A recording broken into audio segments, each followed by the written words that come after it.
سلامی از خونه عمه. ناخن‌کار سیارم نبودیم که شدیم. بالاخره من یه جای درست حسابی با نور خوب و البته یه دست خوب پیدا کردم. باورتون میشه این دسته بچه 11 ساله است؟ از حق نگذریم، صدف ناخنش عالی بود، عالی. من عاشق اینجور ناخنام. خودش خیلی دوست داشت لامینت بزنه و منم چون تازه رابر بیس گرفته بودم از خدا خواسته سریع قبول کردم و خلاصه که دست به کار شدیم. جاتون خالی. اون وسط هم کلی خندیدیم و نزدیک بود که دست دخترم هم ناکار بشه، ولی خدا رو شکر نشد.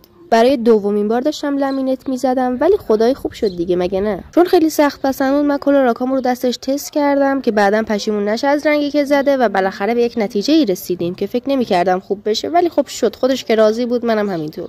بعد از لاکشل دوباره لبه ناخن رو سوهان کشی کردم که مرتب‌تر بشه. بعد از همه اینا دیدم باز دوباره جا داره که خوشگل‌تر بشه. برای همین براش کروم زدم و یه دونه از ناخناشو فرنش کردم و یه پاپیونم براش زدم به دلخواه خودش که به نظرم اون کروم کارو خیلی خوشگل‌تر کرد. و در آخرم نظر شما چی؟ به نظرتون که قشنگ شد یا نه؟